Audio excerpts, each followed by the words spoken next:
Ia să vedem, că acum mi-am pus și microfon. Suntem la o plimbare prin pădurea Cernica cu Reroad R1,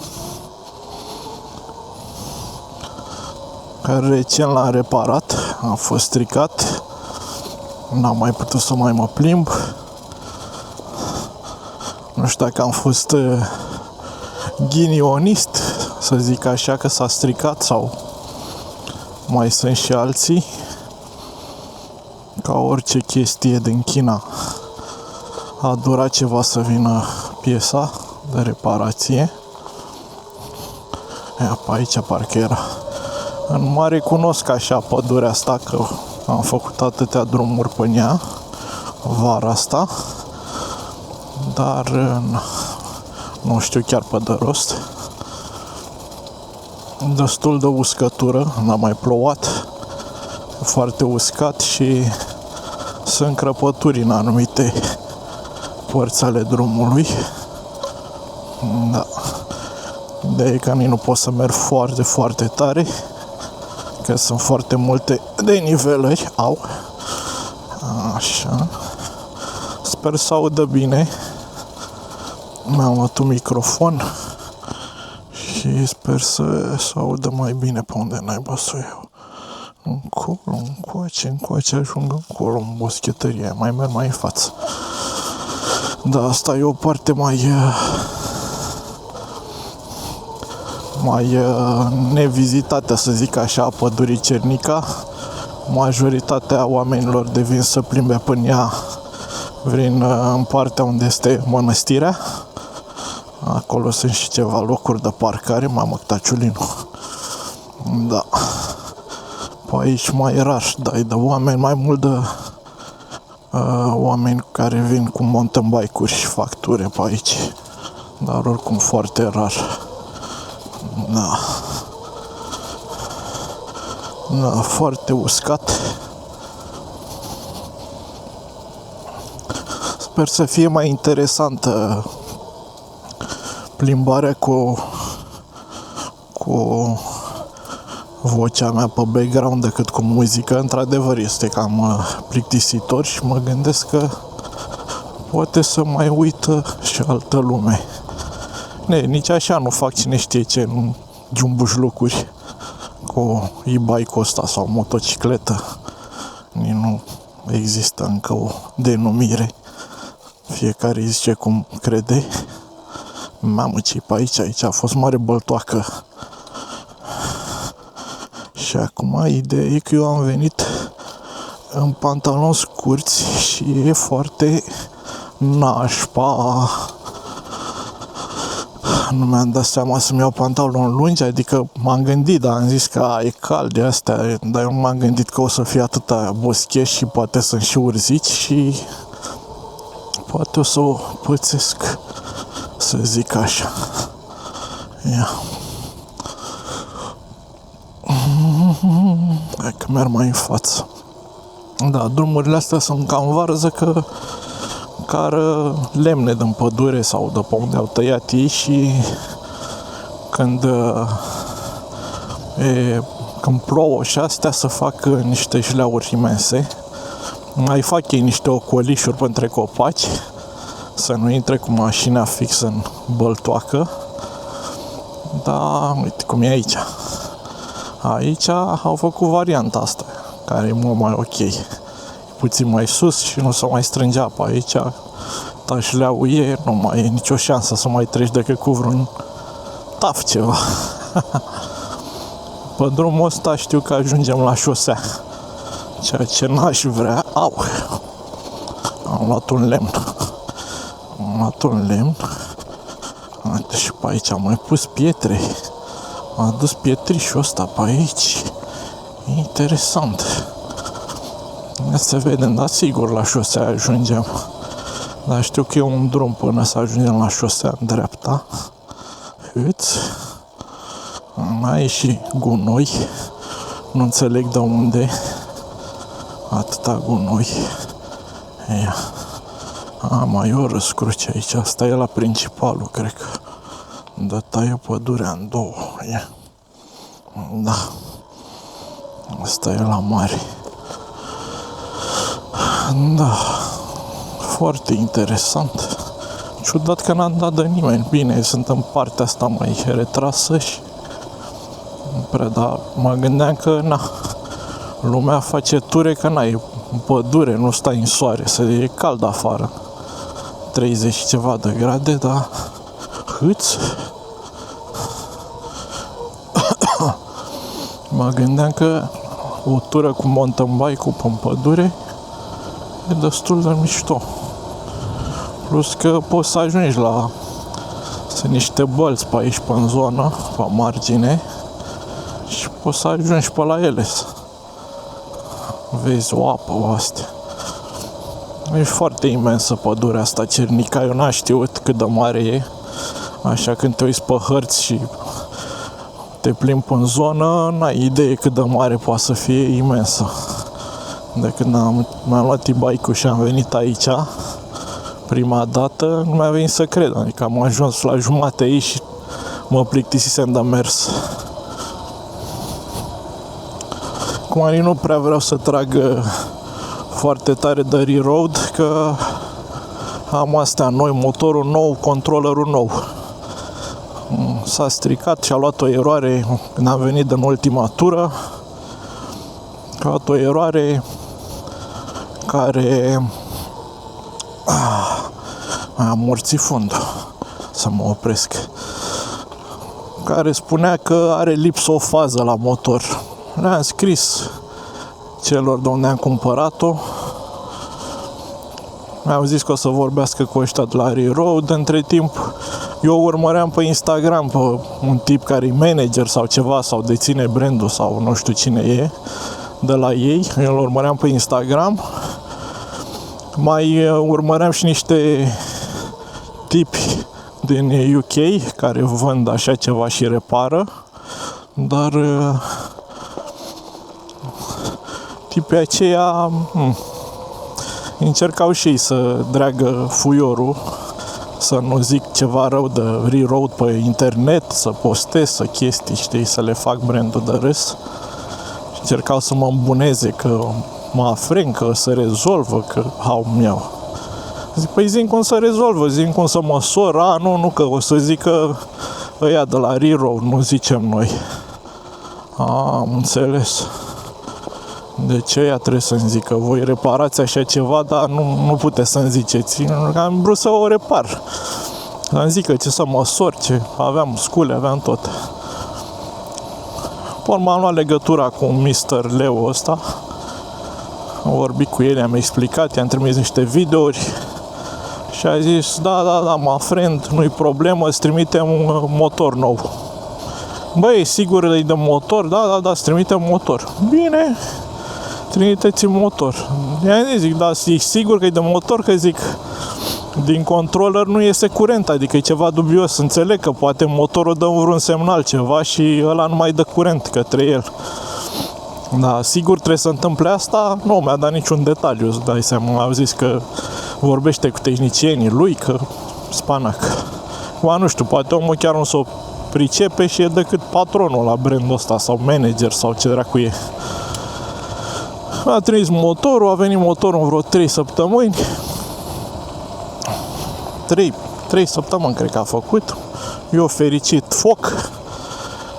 Am pus, nu l-am dat pe ăsta jos după ea, l-am pus direct în fire, că zic n-are ce să... L-am pus fix în aceeași poziție în care e și ăsta pe caroseria motorului, adică m-am gândit că are vreun senzor de poziție, de ceva, deși ăla știu că ăla de când te răstorni cu motorul e pe cadru, nu e pe motor. L-am pus bine, mersi.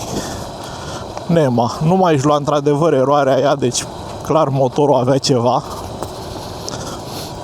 Dar tot nu pornea. Tot nu, adică nu pornea bordul și astea, arăta chestia asta aici din stânga. Dar nu mai își lua eroare, dar nu pornea după loc, nu învârtea motorul. Ai de capul meu, m-a luat capul. Îi scriu, îi dau iar filmare cu mătrul chinezul. Uite că nu merge, că... Băi, zic, nu se poate, mă, frate, ți-am zis. Ți-am și zis că, zic, cred că e și controllerul prăjit, că are o problemă. Am măsurat toate alea, i-am măsurat mai mult, adică el mi-a cerut mare chestii, i-am trimis, zic, uite, că m-am uitat pe net la ăștia care aveau Suron. Uite, am măsurat asta, zic, pare, nu e controllerul de vină, că zic, uite, toate astea funcționează, mă gândeam că nu merge asta de accelerație de pe ghidon. La măsura mergea, că ăia la Suron aveau problema asta. I-am trimis, ok, îți trimit controller nou. Păi băi, zic, pana mea, zic, cât durează? Cel mai rapid, my friend, îți trimite-l. Ok. Zic, aia e, acum ce să fac? Mai aștept iar 3 săptămâni. Să fac 3 săptămâni, n-a venit niciun controller. Îl întreb pe chinez, păi n-am tracking la ăla. Zic, bă, frate, zic, după ce că am stat 3 săptămâni după motor, acum, eu ți-am zis înainte, trimite și controllerul, că sigur, zic, dacă e bun, dacă merge cu ăla, ți-l trimit înapoi sau ți-l plătesc, mor, să încur, mai să o rezolv. Nu, că nu-i. Ia că am ajuns aici. Asta e autostradă. Pe aici o iau. Aici cred că ajung în parcarea după autostrada Soarelui. Pe aici. Da. Îi zic, frate, pana aia, au trecut încă 3 săptămâni, zic, o lună și ceva de când stau cu ăsta stricat, zic. Are decât 600 de kilometri, adică n-am mers extraordinar. Nu l-am ucis, n-am sărit cu el, nu am făcut nimic aiurea. Nu l-am spălat cu carșerul, cu spumă, cu full. I-am dat un carșer păros pe astea, pe unde avea nămol, adică nu ia să intre apă în el sau ceva. Chiar nu i-am făcut nimic nasol, să zic, bă, sunt o joarsă de om. I-am făcut eu o panoramă și acum vreau să-mi dea ăsta gratis tot. Urmă, am intrat eram pe un grup pe Facebook de Reroad și am intrat acolo și să vă uita unul. Că am probleme, că nu au service, că nu au de-ăștia să te informeze, să îți dea ceva informații, că n-au site cu piese de schimb, că n-au site să iei legătura cu ei. Că nu au. Au avut un site de prezentare, nu mai mergea, s-a dus, zici că n-a plătit domeniul și l-au luat aia înapoi. Nu mai exista site-ul, e ca și cum era fantomă firma asta. Știi, ți-ai luat ăsta și pe urmă ales bules. Eu așa m-am gândit prima, zic, pălea, zic, eu o să stau să repar niciodată, zic, o să pun piese de Suron pe el și aia e la urma urmei. Și mi-a zis, domne, dacă nu merge nici cu controllerul, ce e la mă, fazan, căprioară, bă, ce e aia, mă, frate? Căprioară, bă, băiatul, ia uite-o, mă. Căprioară era, bă, micuța de ea, doamne, ce m-am speriat, am zis că cine știe dracu fi. Normal n-ar trebui să fie mistreți sau chestii, pe aici căprioare poate să fie. Ia pe unde era, pe aici, șoricioaica. Ia, fi mai multe pe aici. Îți dai seama că a plecat. Mă vede și călare pe ăsta. Îmi zice să mă îmbuneze el. Că, domne, dacă nu merge nici controllerul, îți trimit un reroad nou-nouț. Zic, pula mea, zic, până am trimis tu un reroad nou-nouț, trece vara aici, nebun. Bine, mă încălzise puțin așa, zic, bă, pana mea, am rezolvat-o. Dacă nici așa nu mergem, ba piciorul în el mai stau. Mă bătea și gândul că poate am făcut eu vreo prostie. Am făcut vreo prostie când am montat CarPlay-ul ăsta pe el, care are și cameră pe spate. Eu mai mult de aia l-am pus, că are cameră pe spate. Am pus niște oglinzi și nu-mi plăcea cum se vedea. Din cauza la învelopele astea vibrau ca toți dracii, nu vedeam nimic în ele. Da. N-am avut motor de stat enduro pe stradă. Nu știu cum o fi la alții, dar noi i-am pus astea. Ia, de capul meu și aici, ce mai aici? O ținem înainte, da. Fac o pauză. Da.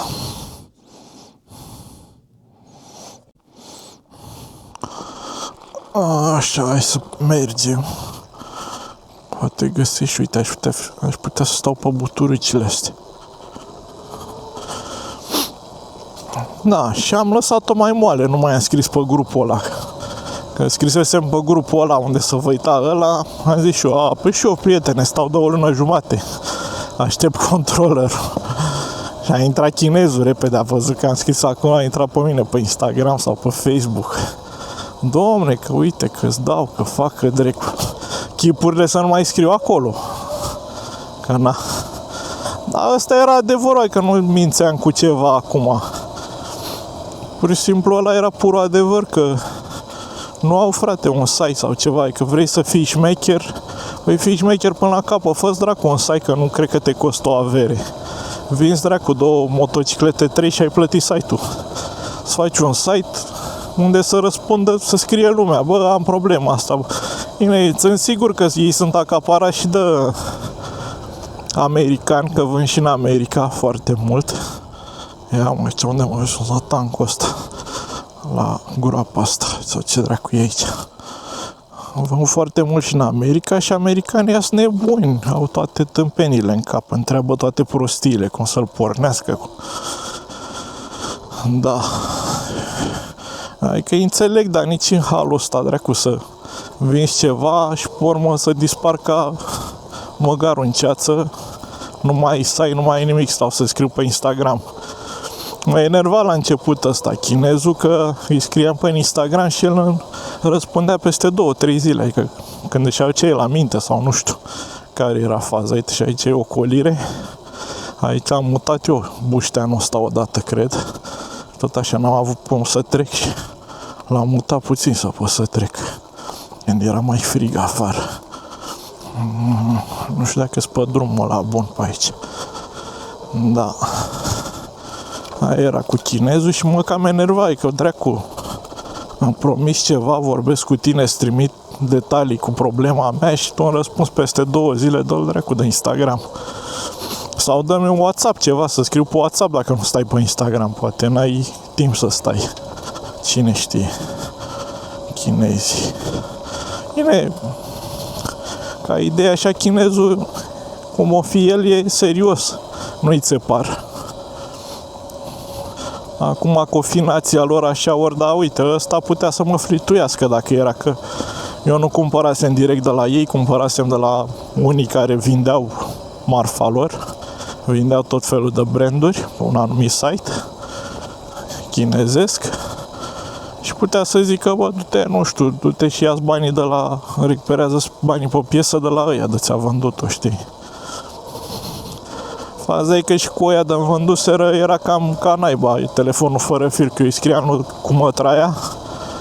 Da, o să luăm legătura cu ei și pe urmă Cucu nu mai răspundea. Dacă o întrebam eu ce mai s-a întâmplat, da, încă n-am niciun răspuns.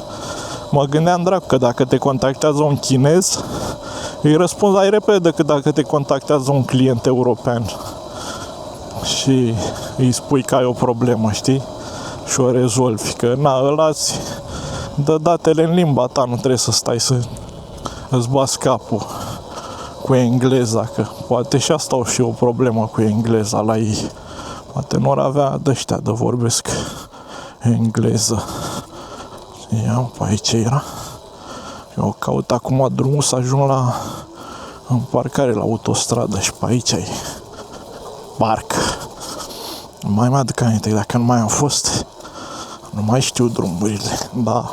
În mare așa am memorie vizuală, deși te gândești, pe ce dracu memorie are ăsta, că e numai pădure, numai copaci, numai draci. Dar îți dai seama așa la cum arată arealul ăsta. Deci pe aici sunt tot felul de plantații, nu știu acum dacă o fi de test, m-am măhtat ciulinul să moară cipila sau nu. Eu vorbesc aici, zici că-s televizor să moară cipilan, dar e ok așa, decât să merg așa ca mutuși să văd un film și să nu se uite nimeni. N-am eu mari vizualizări, dar cine știe, poate bubui. Na, au, m-am lovit la picior să moară Franța. Ia. E cam dubios. E cam dubios că trebuie să facă drumul la dreapta pe aici. Drumul la dreapta face din părți. Ia. Pe aici. Pe aici, așa. Pe aici e căzut un copac și nu prea vreau. Ia. Mai merge mai în față. Că era unul de ăsta care venea în paralel din stânga și mergea înainte, cum ar veni. Tot felul de drumuri făcute, nefăcute, dar asta se duce în stânga acum. Ca dracu. Hâț. Da. Hâț. Bă. Da, și așa cu aventura mea cu... Cred că aici e, că parcă era pe partea opusă de drum, nu era nimic sau era ceva boschetărie de-asta. Ce dracu e, da, cred că aici e. M-a ajuns bine. Așa. Pe aici, mă, nu cred, dar vedem acum. Hâț.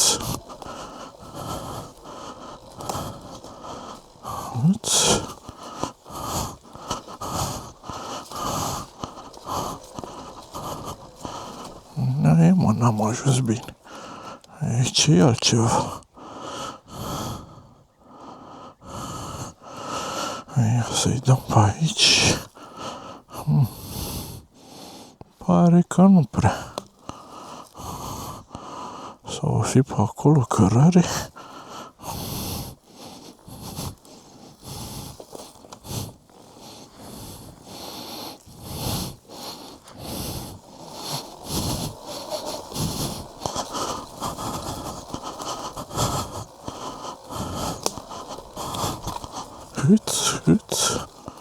Hâț. Nu e, mă, bine. Să mă întorc eu. Că nu e. Am crezut că e cărare pe acolo. Dar nu cred că e.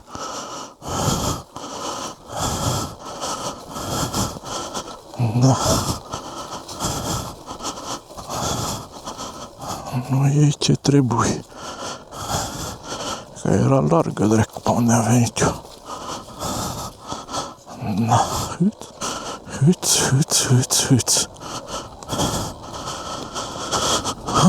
Așa. Da, și aici nu e drumul ăla. Cam e și mai în față, cine știe. Da. Și cum vă ziceam cu chinezismul, aia a fost. Cum m-am interesat și pe România care-i treaba cu garanția cu astea. Logic că ăștia care am vorbit în România le-am povestit în mare așa de ce întreb și astea, nu le-am zis chiar full story și e normal că să te atragă zis, păi dacă îți luai de la noi, pana mea, în 3 zile era gata. Îți oferim noi de toate informațiile. Avem parteneri, dacă că ăștia erau din Timișoara sau Cluj, nu mai țin minte pe ce site scrisesem eu. M-am julit puțin la picior și nașpa. Și îmi ziceau că fiind în București, n-au ei sediu în București, dar au parteneri ceva de colaborează dacă ar fi să mi se strice, adică nu trebuie să mă duc cu ea la Cluj sau la Timișoara sau la Arad, pe unde erau ei. Da. Bine, posibil așa să fie, na. Că una e. Ideea e că ăștia din România ce mi-au zis că aveau piesele pe stoc, adică controller și motor, într-adevăr. Dar ideea e că românul îl ia de afară ca să iasă mai ieftin. Și ieftinul ăla e destul de ieftin, adică e vorba de 100 și de milioane diferență. Depinde de model. Nu e, mă, iau pe aici, că nu e. Uite drumul. Știu ce dracu am luat eu încolo. Așa s-aude autostrada în stânga, dar trebuie să găsesc drumul ăla cărare sau ce dracu o fi, că e acolo e vale. Da, văd eu. Am 78% baterie, mă plimb. Ideea e că trebuie să vină unul să-i dau o piesă și i-am zis că ajung până la un 6 așa. Oricum i-am zis să mă contacteze înainte să plece de acasă, nu să vină la 6 în cap. Bă, cred că asta e. Asta pare să fie. E o cărare care duce fix în parcare după. A căzut un copac aici, sper să nu cadă pe mine în pula mea. Că pulea mă găsește aici, ești nebun. Asta o fi, mă. Seamănă cu aia, mă văd eu. De dracu ajung. Da. Pula, nu prea ia ea, dar mai vreau să deschid Maps-ul să văd pe unde sunt. Am o dată în altă de asta. Da. Acum eu mai m-aș plimba, dar sper să nu vină comatul ăsta. Că ăștia după OLX îmi scriu pe OLX și mă omoară cu OLX-ul. Frate, scrie-mi dracu pe WhatsApp. Scrie-mi pe WhatsApp, salut! Am văzut că ai nu știu ce. Pe WhatsApp e altceva, așa scriu pe OLX, canci, intri tu pe OLX până vezi mesajul. Termină vara, dracu. Pe unde dracu am ajuns, mă, pe aici? Pe aici cred că n-am fost niciodată să moară Cipilan dacă am fost până urcarea asta între copaci.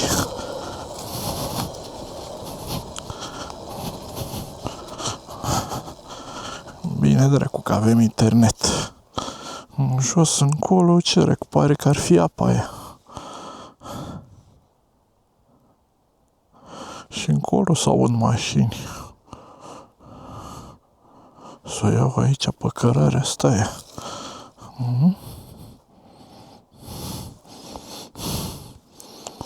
Sau în sus. În sus. Am idee așa mare. Mi se pare că am venit o dată, dar în sens opus pe aici. Și în jos încolo cred că am venit la balta aia. Și cred că pe aici, pe stânga, e drumul ăla de ziceam eu. Ia, ca să termină pe aici. Ia. Uite cum e pădurea asta. Ia.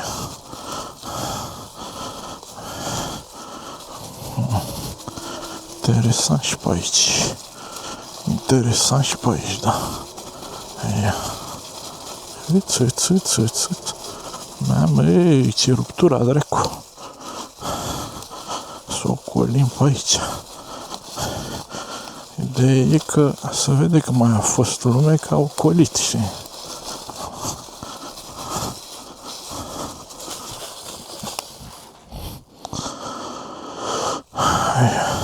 Uiți.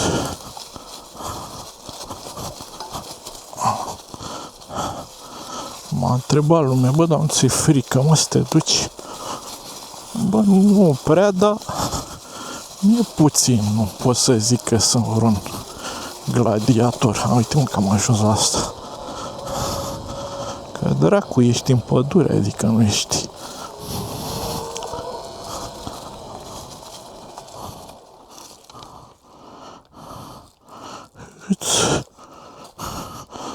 Cred că sunt frunze, să nu fie vreun țep ceva. Cam belicarasul. Nici n-am mașină de rescu să mă salveze. Data trecută m-a salvat. Era chiar în drum spre casă. Am stat 20 de minute puțin în soare. Dar acum pulea mai vine să mai mă salveze. Da, mă, ăsta, cred că ăsta e ăla. să ajung în parcarea la autostradă.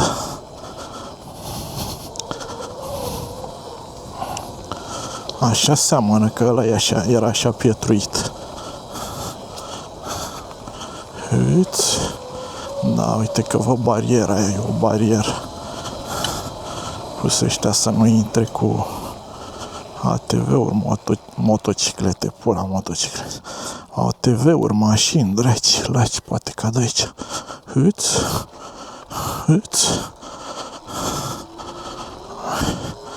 Că nu m-au detectat câinea. Ce dracu am ajuns? Am ajuns greșit, mă? Sau asta era deschisă? Era deschisă, cred că. Da, nu-i problemă. Că trec pe dedesubt. Gata. Înainte cred că era deschisă.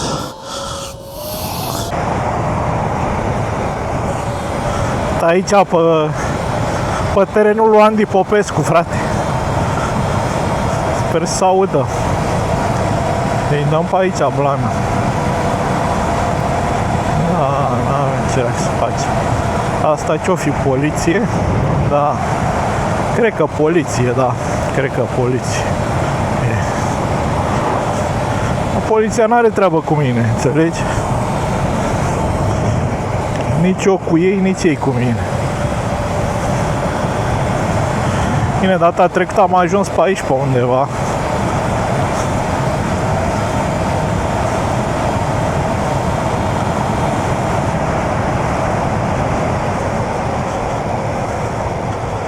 Și ideea e că e gardul ăsta și nu poți să traversezi.